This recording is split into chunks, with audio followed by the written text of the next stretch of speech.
ketiga, menyanyikan lagu secara solo atau tunggal. A. Jenis penampilan vokal solo atau tunggal. Bernyanyi merupakan aktivitas yang menyenangkan bagi siapa saja yang sedang bahagia, sedih, ataupun tidak menentu. Karena dengan bernyanyi hati menjadi terwakilkan lewat aluran musik dan lirik lagu yang indah. Vokal solo sering dinilai paling sederhana, nyatanya tidak. Setiap penampilan vokal solo justru memiliki beban yang lebih berat karena seluruh keberhasilan penampilannya sangat tergantung pada sang vokalis atau penyanyi itu sendiri. B. Materi vokal. Ada perbedaan mendasar terhadap materi vokal yang dimiliki oleh dua orang yang berbeda, yaitu 1. Warna suara atau timbre. Bunyi atau suara setiap orang pasti berbeda. Hal ini dikarenakan getaran-getaran yang dihasilkan bentuk masing-masing pita suara berbeda. Karena itulah, warna suara yang kita punya juga berbeda. 2. Wilayah nada. Setiap orang memiliki wilayah nada yang berbeda sesuai dengan ketebalan pita suara yang dimilikinya. Wilayah nada bisa bertambah dan berkurang sesuai dengan intensitasnya dalam berlatih olah vokal. Pengelompokan wilayah nada sesuai ambitusnya. Suara anak-anak, A. Suara anak-anak tinggi, C. Aksen sampai dengan F aksen. B. Suara anak rendah, A. Kecil sampai dengan D aksen 2. Suara wanita, A. Sopran sama dengan suara tinggi wanita, C. Aksen sampai dengan A aksen 2. B. Mezzo sopran sama dengan suara sedang wanita, A kecil sampai dengan F aksen 2. C. Alto sama dengan suara rendah wanita, F kecil sampai dengan D aksen 2. Suara pria, A. Tenor sama dengan suara tinggi pria, C. Kecil sampai dengan A aksen 2. B. Bariton sama dengan suara sedang pria, A kecil sampai dengan F aksen 1. C. Bass sama dengan suara rendah pria, F kecil sampai dengan D aksen 1. C. Teknik vokal. Seseorang yang bernyanyi dengan menggunakan teknik vokal yang benar, niscaya dia akan menghasilkan suara yang baik dan enak didengar. Tahapan teknik vokal yang baik dan juga yang harus dipahami. Yang pertama, sikap bernyanyi. Sikap bernyanyi diawali dengan sikap berdiri yang baik dapat memaksimalkan tenaga untuk bernyanyi. Berikut ini cara berdiri yang baik pada saat bernyanyi. Badan tegak dan rileks, kaki dibuka sedikit.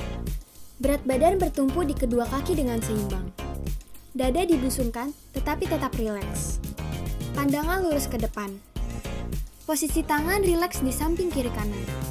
Yang kedua, cara mengolah pernapasan pada saat bernyanyi. Pernafasan diafragma.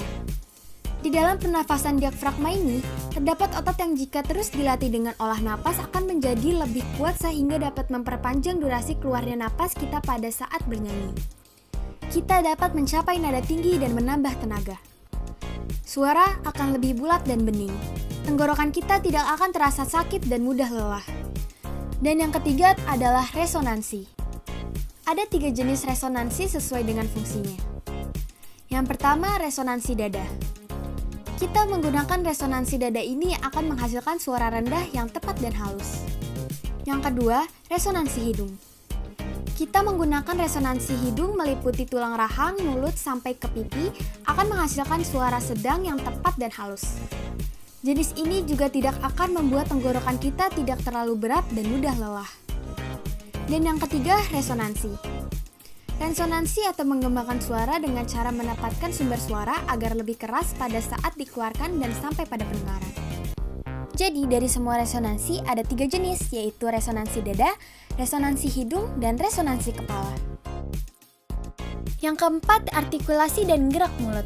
Bernyanyi yang baik tidak bisa terlepas dari pengucapan kata-kata yang ada pada lirik lagu dengan jelas.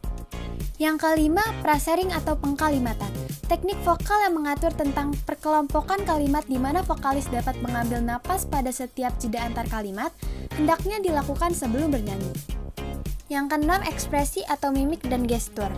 Pada saat bernyanyi, hendaknya kita memberikan ekspresi sesuai dengan tema lagu yang akan kita nyanyikan. Dengan begitu, makna lagu akan lebih mudah diterima oleh pada pendengar. 7. Kostum dan penampilan. Pada saat ingin bernyanyi, sebaiknya kita memakai kostum dengan sesuai tema lagu serta penampilan yang rapi dan sopan. D. Penampilan. Kita dapat perhatikan tayangan konser seseorang penyanyi di TV, YouTube, media sosial lainnya, atau lebih baik lagi secara langsung di sebuah panggung yang besar dan observasi atau teliti bagaimana penampilan mereka. Dapat dipastikan, seorang penyanyi yang profesional akan mempersiapkan penampilan mereka mulai dari baju atau kostum yang digunakan, gaya rambut, sepatu, aksesoris, dan riasan wajah yang akan disesuaikan dengan tema acara, tema lagu, dan tempat yang menjadi tempat tampil untuk bernyanyi. Hal ini dilakukan agar pertunjukan menyanyi mereka akan lebih indah dilihat dan meninggalkan kesan yang kuat pada audiens. Latihan improvisasi lagu secara solo atau tunggal. Improvisasi adalah melakukan sesuatu tanpa persiapan. Dalam bernyanyi, melakukan perkembangan ornamentasi pada sebuah lagu dan tujuan agar lagu terdengar tidak membosankan dan lebih menarik. Improvisasi ini tidak dilakukan pada semua bagian lagu, hanya pada bagian-bagian tertentu saja agar bentuk lagu yang hasilnya tetap jelas. Variasi lagu dapat dilakukan dengan mengubah 3 unsur lagu sebagai berikut. Yang pertama, ritmis. Ritmis perubahan dalam irama lagu. Misalkan lagu yang diciptakan dalam irama pop divariasikan dengan cara dibawakan dengan iringan irama jazz atau dangdut. Yang kedua, melodis. Melodis biasanya berupa penambahan nada dengan jarak nada yang berdekatan. Yang ketiga, dinamika. Dinamika perubahan bunyi keras dan lembut pada bagian lagu sesuai dengan kesan yang akan disampaikan.